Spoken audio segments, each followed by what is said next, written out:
다 같이 사도신경으로 신앙 고백하심으로 11월 10일 새벽 기도회를 시작하겠습니다. 전능하사 천지를 만드신 하나님 아버지를 내가 믿사오며 그 외아들 우리 주 예수 그리스도를 믿사오니 이는 성령으로 잉태하사 동정녀 마리아에게 나시고 본디오 빌라도에게 고난을 받으사 십자가 못 박혀 죽으시고 장사한 지 사흘 만에 죽은 자 가운데서 다시 살아나시며 하늘에 오르사 전능하신 하나님 우편에 앉아 계시다가 저로서 산자와 죽은 자를 심판하러 오시리라. 성령을 믿사오며 거룩한 공예와 성도와 서로 교통하는 것과 죄를 사하여 주시는 것과 몸이 다시 사는 것과 영원히 사는 것을 믿사옵나이다. 아멘. 우리 다 같이 찬송가 430장 주와 같이 길 가는 것 찬양하시겠습니다. 찬송가 430장입니다. 430장 주와 같이 길 가는 것.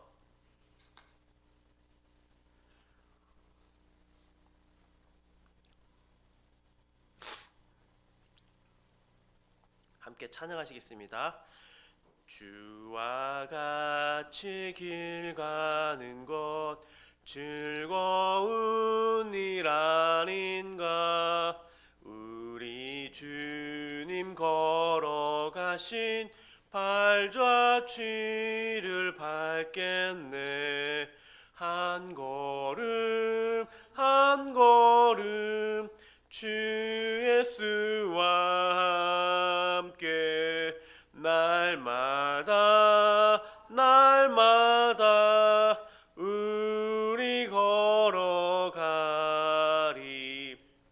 어린아이 같은 우리 미련하고 약하나 주의 손에 이끌리어 생명길로 가겠네.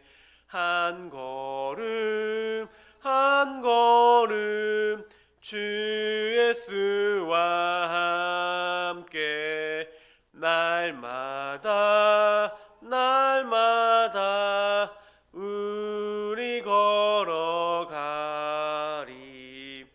꽃이 피는 들판이나 험한 골짜기라도 주가 인도하는 대로 주와 같이 가겠네.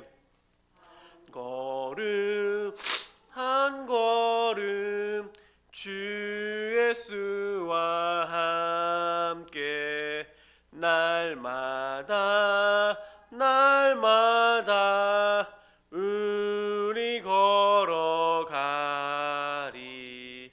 옛 선지자의 녹같이 우리들도 천국에 들려 올라갈 때까지 주와 같이 걷겠네. 한 걸음 한 걸음 주 예수와 함께 날마다 날마다 우리 걸어가리. 아멘. 함께 기도하시겠습니다. 좋으신 하나님 감사합니다. 하나님 추운 아침이지만 하나님 우리를 이 자리로 불러주셔서 감사합니다. 하나님 이 시간 하나님의 말씀을 귀하게 듣게 하여 주시고 그 말씀을 따라 오늘 하루의 삶을 살아가는 시간 될 수 있도록 도와주십시오. 온전히 하나님을 기도하며 또 하나님을 예배하는 시간 되기 원합니다. 감사드리며 이 모든 말씀 예수님의 이름으로 기도합니다. 아멘. 오늘의 말씀은 요한복음 6장 66절에서 69절 말씀입니다. 요한복음 6장 66절에서 69절입니다.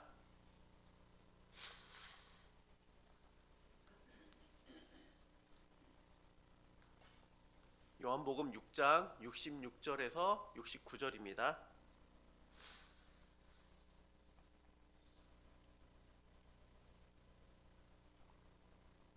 요한복음 6장 66절에서 69절 말씀. 우리 다 같이 한 목소리로 한번 읽을까요? 요한복음 6장 66절에서 69절입니다. 66절입니다. 그때부터 그의 제자 중에서 많은 사람이 떠나가고 다시 그와 함께 다니지 아니하더라. 예수께서 12 제자에게 이르시되 너희도 가려느냐? 시몬 베드로가 대답하되 주여 영생의 말씀이 주께 있사오니 우리가 누구에게로 가오리이까? 우리가 주는 하나님의 거룩하신 자이신 줄 믿고 알았사옵나이다. 아멘. 오병이의 기적을 본 무리들은 예수님을 찾아서 강 건너편 가보니움으로 갔습니다. 제가 어제 한 말씀인데요. 그리고 많은 무리들은 예수님께서 자신들이 찾던 사람으로 여기며 예수님을 따라가죠. 예수님은 무리들이 로마 식민지 속에서 자신들을 구원해 줄 이스라엘 왕으로 자신을 세우려고 한다는 것을 아셨죠.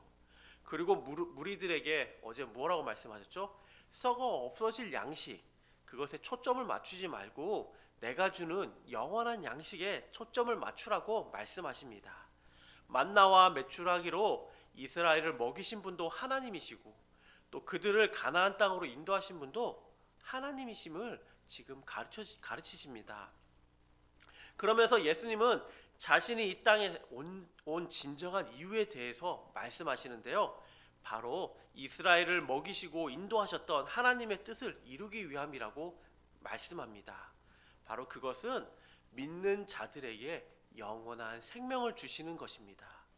40절 말씀을 보면 내 아버지의 뜻은 아들을 보고 믿는 자마다 영생을 얻는 이것이 마지막 날에 내가 이를 다시 살리리라 하시니라. 아멘. 예수님은 자신을 생명의 떡에 비유하면서 하나님께서 보내신 자신을 믿는 자는 영원한 생명을 얻는다고 말씀합니다. 하늘에서 내려온 살아있는 떡인 나를 믿으면 영원한 생명을 얻게 된다고 하시죠. 이 말씀을 들은 많은 무리들의 반응은 어떠했을까요? 이 말씀을 듣고 많은 사람들의 반응은 예수님, 제가 예수님을 이제 믿고 따르겠습니다. 저의 죄를 용서해 주십시오 라고 고백하면 너무나 좋았을 텐데 그렇게 하지 못하죠. 오늘 말씀에 보면 제자들의 반응이 나오는데 42절에는 이렇게 말합니다. 이르되 이는 요셉의 아들 예수가 아니냐? 그 부모를 우리가 아는데 자기가 지금 어찌하여 하늘에서 내려왔다 하느냐? 또한 많은 사람들이 예수님께 하시는 말씀을 어려워하기도 하고 믿지도 못합니다. 가장 중요한 이유는 예수님의 말씀을 들어보니까 자신들이 그토록 바라던 메시아의 모습, 왕 같은 모습, 우리를 구원해 줄, 세상적인 로마로부터 우리를 구원해 줄, 또 우리에게 부와 명예를 줄 그런 모습과는 많이 달랐기 때문입니다. 66절을 보면 그때부터 그의 제자 중에서 많은 사람이 떠나가고 다시 그와 함께 다니지 아니하였더라. 자신들이 현재 처한 어려운 환경과 즉 로마 식민지로부터 가난과 핍박, 배고픔을 오병이의 기적처럼 해결해 주실 분으로 여겼는데 예수님은 그런 분이시다라고 지금껏 따랐는데 예수님이 그렇지 않다는 것을 알았죠. 예수님은 그런 모습과 다른 분이었기 때문에 놀랍니다. 그리하여 기적을 쫓아 기대하면서 지금까지 쫓아다녔던 많은 무리들은 실망하면서 예수님을 떠나가게 됩니다. 그들은 세상에 살면서 진정한 왕이신 예수님을 바르게 보지 못하죠. 기적도 행하시고 배고픈 자들에게 배불리 먹이시기도 하면서 예수님은 많은 사람들을 하나님께로 인도하십니다. 그리고 그 많은 무리들에게 하나님의 진정한 복음의 메시지를 통해 진정하고도 영원한 생명으로 인도하셨습니다. 그러나 많은 사람들은 말씀에서와 같이 예수님을 떠나갑니다. 같은 내용의 말씀이 누가복음에도 기록하고 있는데요. 누가복음 4장 28절에는 이렇게 말씀합니다. 4장 28절은 회당에 있는 자들이 이것을 듣고 다 크게 화가 나서 이 말씀을 듣고 난 다음에 모두가 화가 났다는 것이에요. 예수님을 따르던 많은 사람들은 화를 내면서 떠나갑니다. 이들은 예수님을 따라 다니면서 자신들이 잠시 버려두었던 것을 향해 다시 뒤로 돌아가는 것이죠. 예수님을 따르는 제자의 삶을 포기한 것입니다. 다시 이전에 자신들이 중요하게 여겼던 그것들을 생각하며 소유하던 가치와 재물, 권력들을 향해서 다시 멀리 떠나가 버립니다. 그리고 자신들이 믿고 기다리는 자신의 이익을 위한 메시아를 다시금 찾고 있습니다. 무지하고 헛수고하고 또 열심히 찾으나 찾을 수 없는 그것을 향해서 방황하는 길로 다시 돌아가는 것이죠. 생명의 떡, 영원한 생명이신 예수님을 바라보지 못하고 가버립니다. 참으로 안타까운 일이 아닐 수 없습니다. 예수님은 많은 무리들이 떠나가는 것을 보고 제자들에게도 동일하게 질문을 하는데요. 너희도 가려느냐? 너희도 가려느냐? 많은 무리들처럼 너희도 떠나기를 원하냐고 묻고 있어요. 예수님은 제자들이 정말 떠나기를 원해서 이 질문을 한 것이 아니라 제자들이 불신과 다른 마음이 아니라 온전한 믿음과 온전한 마음으로 자신을 바르게 따르기를 그런 마음에서 제자들에게 질문합니다. 너희도 가려느냐? 예수님의 질문에 베드로는 68절과 69절에서 이렇게 답하는데요. 시몬 베드로가 대답하되 주여 영생의 말씀이 주께 있사오니 우리가 누구에게로 가리이까? 우리가 주는 하나님의 거룩하신 자이신 줄 믿고 알았사옵나이다. 베드로는 예수님은 단순히 선생님이 아닌 주님으로 고백합니다. 그리고 예수님께서 하신 영생의 말씀을 믿고 예수님을 믿음의 고백을 하는 것입니다. 모든 것을 다 깨닫고 하는 믿음의 고백이라고는 할 수 없지만 베드로는 제자들을 대표해서 예수님께 믿음의 고백을 하고 있습니다. 이 믿음의 고백은 앞에서 예수님께서 하신 말씀을 듣고 믿은 것입니다. 6장 63절을 제가 읽겠습니다. 살리는 것은 영이니 육은 무익하니라. 내가 너희에게 이른 말은 영이요 생명이라. 많은 무리들이 예수님의 영원한 생명을 얻기 위해 무엇을 해야 하는가에 대한 질문에 예수님께서는 답변하셨죠. 예수님은 자신의 행위로 그것을 공로 삼아 나의 열심을 공로 삼아서는 구원에 이르는 것이 아니라고 말합니다. 성령을 통해서 하나님께서 이끌림 받아야 한다고 말씀합니다. 구원은 인간의 지식이나 선행, 좋은 말, 감정이 아니라 성령님께서 하나님의 말씀을 통하여서 썩어질 육체, 죄인인 우리들을 영적으로 인도하시고 살리시는 것입니다. 하나님의 말씀은 영적이며 생명을 주기 위해서는 성령님에 의해서 그렇게 가능하다는 것입니다. 그리하여 우리는 하나님의 말씀을 사모함으로 듣고 읽고 해야 합니다. 우리는 하나님께서 주시는 말씀의 은혜를 받고 온전히 하나님을 믿게 되는 것입니다. 또한 말씀을 가지고 믿지 않는 사람들에게 우리는 또한 동일하게 복음을 증거해야 되는 삶을 살아야 합니다. 베드로는 이 영생의 말씀을 믿고 지금 예수님께 믿음의 고백을 하고 있습니다. 무리들은 예수님을 떠나갔지만 제자들이 예수님을 떠나지 않은 이유는 초자연적인 기적을 보고 계속해서 남아있는 것이 아니라 하나님의 말씀의 능력, 또 하나님을 온전히 믿기 때문에 지금 이 자리에서 믿음의 고백을 하고 남아있게 되는 것입니다. 69절에 우리가 주는 하나님의 거룩하신 자이신 줄 믿고 알았사옵나이다. 보통 믿는다는 것은 어떤 것을 보고 그 증거 또 근거를 확인하고 난 다음에 믿는 것이 인간적인 방법입니다. 과학적인 방법이기도 하죠. 그러나 영적인 일에는 다릅니다. 하나님의 일에 있어서 인간의 순수와는 반대입니다. 우리가 하나님의 진리를 믿게 되기까지는 그 근거를 온전히 알기란 어렵습니다. 우리가 먼저 믿었기에 하나님께서 성령님을 통해서 우리에게 믿음을 주셨기에 그 믿음으로 말미암아 우리는 그 믿고 난 이후에 하나님에 대해서 조금씩 더 이해하고 하게 되는 것이죠. 그리스도가 살아계신 하나님의 아들이라고 믿게 되는 것은 신학교 교수님들이 잘 가르쳐 주셔서가 아닙니다. 또 기독교 서적을 우리가 열심히 읽고 연구함으로써가 아니라 하나님께서 성경에서 그의 아들에 대해서 말씀하신 것을 성령님을 통해서 우리 마음속 깊이 믿게 하셨기 때문입니다. 베드로는 그리스도 입에서 나온 영생의 말씀을 믿었기 때문에 그리스도가 하나님의 아들이신 것을 확신하였습니다. 너희도 가려느냐? 너희도 가려느냐라고 예수님이 물으신다면 성도님들은 어떻게 대답하시겠습니까? 너희도 가려느냐? 예수님을 믿는다고 따라다녔지만 내게 유익이 없고 시간도 돈도 허비한다고 생각하지는 않는지요? 자녀들 남편에게 핀잔만 받고 고난만 더해지는 것 같은 삶이라고 여기고 있진 않습니까? 신앙생활을 열심히 하다 보면 주변에서 듣는 소리 중에 하나가 있습니다. 적당히 하랍니다. 적당히 믿으라는 이야기인데요.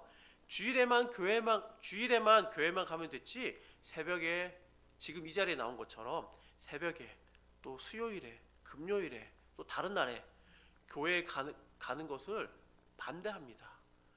또 못마땅하게 생각합니다. 교회에 한번 빠진다고 무슨 큰일이 큰일이 안 나는가, 한 번 정도는 빠져도 되지 않냐라고 이런 논리로 우리에게 말합니다. 그런데 성도님들, 그게 됩니까? 신앙생활을 하는데 우리에게, 예수님을 믿고 따르는 우리들에게 적당히는 없습니다. 내가 가기 싫은데 억지로 지금 이 새벽 예배 나오셨습니까? 내가 믿고 따르는 하나님이 너무 좋기 때문에 감격해서, 그래서 예배하고 싶어서 아침에 눈이 떠지고 함께 기도하고 싶어서 이 자리에 나오는 것이죠. 그리고 그 하나님께서 나를 인도하시는 것이기 때문에 적당히는 할 수 없습니다. 하나님의 사랑과 은혜를 경험하면서 사는 사람들에게는 적당히가 없는 것이죠. 멈출 수가 없는 것입니다. 예수님의 말씀이 내 안에 들어와서 나의 창조주 구원자 되심, 그 사랑을 깊이 경험하고는 너무 감사하고 기뻐서 적당히 살 수 없게 되는 것입니다. 늘 하나님을 예배하는 삶이 우리 안에 가득하게 됩니다. 하나님의 말씀을 보는 것이 너무 은혜가 되고 성경 공부 시간이 기대되고 즐거워집니다. 말씀을 통해서 하나님의 놀라운 은혜와 계획을 볼 때마다 늘 감사하고 찬양이 우리 입술에 가득하게 되는 것이죠. 하나님을 믿지 않는 사람들은 도저히 이해할 수 없는 우리들의 모습과 행동과 말입니다. 우리는 삶 속에서 그것을 누리고 있는 것이죠. 하나님의 말씀은 우리의 삶을 변화시킵니다. 믿음이 없고 처음에는 기적을 쫓아다녔던 제자들이었을지라도 하나님의 말씀을 통해서 그들은 변화됩니다. 우리 또한 변화된 모습으로 지금 이 자리에 있는 것이죠. 많은 무리들이 혼란스러워하고 자신의 이익과 다르다고 해서 떠나갔을 때 제자들은 그 말씀을 통해 변화되고 믿음의 고백을 하면서 계속해서 예수님을 따르기로 고백하며 예수님과 함께합니다. 우리가 주는 하나님의 거룩하신 자이신 줄 믿고 알았사옵나이다. 사랑하는 성도님들, 우리도 베드로처럼 또 함께 남아있는 제자들처럼 하나님께서 우리에게 주신 말씀을 통해 하나님이 나의 구원자 되심을 믿고 그것을 더욱더 깨달아가는 우리 은혜가 가득한 우리 삶이 되면 좋겠습니다. 하나님의 말씀이 우리를 세상의 것이 아닌 하나님께 초점을 맞추게 하고 진정한 제자의 삶을 살아가는 힘을 주게 하십니다. 너희도 나를 떠나려느냐? 그런 질문에 우리 모두 주는 하나님의 거룩하신 자이신 줄 믿고 알았사옵나이다. 내가 주님과 함께 하겠습니다. 주님을 따르고 또 믿고 그렇게 신앙 고백하겠습니다 라고 고백하는 우리 모든 성도님들 다 되시기를 간절히 축원합니다. 이 시간 함께 기도하겠습니다. 사랑이 많으신 하나님, 감사합니다. 우리에게 말씀을 통해서 또 성령님의 은혜를 통해서 하나님을 온전히 믿고 따르는 제자의 삶을 살아가게 하시니 감사합니다. 너희도 따르려냐, 너희도 가겠느냐라는 질문에 우리가 하나님을 온전히 믿고 하나님을 온전히 따르기로 믿음으로 고백하는 한 사람 한 사람 다 될 수 있도록 도와주십시오. 그래서 날마다 하나님 주시는 그 은혜와 기쁨 속에서 우리가 살아가는 모든 성도님들 다 될 수 있도록 주님 도와주십시오. 하나님, 이 새벽에 하나님 앞에 나와서 기도합니다. 하나님, 우리의 기도 제목들 주님께 온전히 아뢰 때 주님 은혜를 더해 주시고 하나님의 방법대로 신실하게 응답하여 주시는 것들을 믿고 기도하는 시간 될 수 있도록 도와주십시오. 감사드립니다. 이 모든 말씀 예수님의 이름으로 기도합니다. 주기도문 하심으로 새벽 예배를 마치겠습니다. 하늘에 계신 우리 아버지여, 이름이 거룩히 여김을 받으시오며 나라의 마옵시며 뜻이 하늘에서 이룬 것 같이 땅에서도 이루어지이다. 오늘날 우리에게 일용할 양식을 주옵시고 우리가 우리에게 죄 지은 자를 사하여 준 것 같이 우리 죄를 사하여 주옵시고 우리를 시험에 들게 하지 마옵시고 다만 악에서 구하옵소서. 대개 나라와 권세와 영광이 아버지께 영원히 쌓옵나이다. 아멘.